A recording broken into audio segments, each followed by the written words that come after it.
আল্লাহ রাব্বুল আলামিন কুরআন কারীমের মধ্যে আল্লাহ রাব্বুল আলামিন জানিয়ে দিলেন, হে দুনিয়ার মানুষ, যে জায়গার মধ্যে কোরআনের কথা বলা হয়, যে জায়গার মধ্যে হাদিসের কথা বলা হয়, নবীজির কথা বলা হয়, আল্লাহর কথা বলা হয়, ওই জায়গায় সাধারণ কোন জায়গা থাকে না, ওই জায়গায় জান্নাতের টুকরা হয়ে যায়।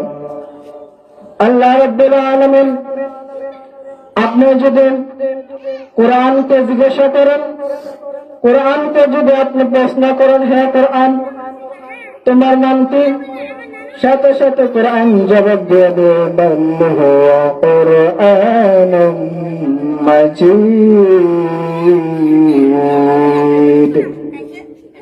আপনি যদি কোরআনকে জিজ্ঞাসা করেন, হে কোরআন তোমার বাড়ি কোন জায়গা, তুমি যখন আসছো আসার আগে তোমার বাড়ি কোন জায়গায় ছিল, আপনি যদি কোরআনকে প্রশ্ন করেন, কোরআন জবাব দিয়ে দেয় ফি লাওহিন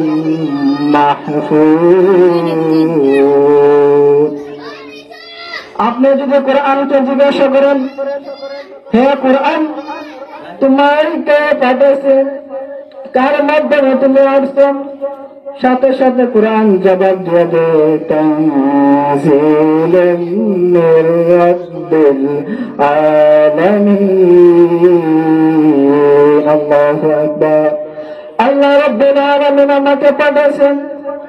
আপনি যদি কোরআনকে জিজ্ঞাসা করেন, হে কোরআন তুমি কার মাধ্যমে আসছো, কে তোমাকে নিয়ে আসছে, আপনি যদি কোরআনকে জিজ্ঞাসা করেন, কোরআন ডাক দিয়ে বলে নাযালা আলা বাইতিন তানজিলুম মির রাব্বিল আলামিন, আল্লাহর পক্ষ থেকে আমি আসছি। আপনি যদি কোরআনকে জিজ্ঞাসা করেন, হে কোরআন তুমি কোন মাসে আসছো, কোরআন সাথে সাথে জবাব দিয়ে দেয় শাহরু রমাদান আল্লাযী উনজিলা ফীহিল কুরআন।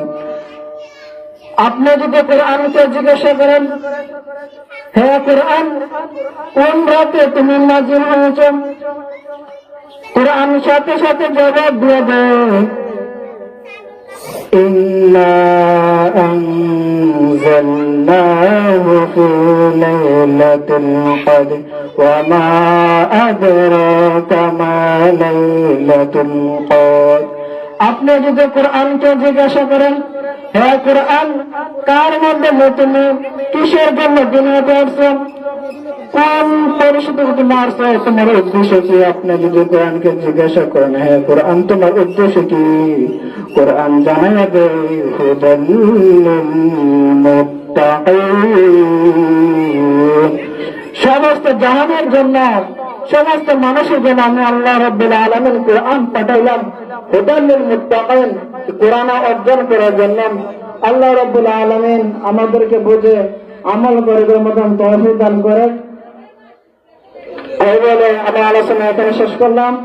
ওয়া আলাইনা ইল্লাল বালাগ। আসসালামু আলাইকুম ওয়া রাহমাতুল্লাহি ওয়া বারাকাতুহু।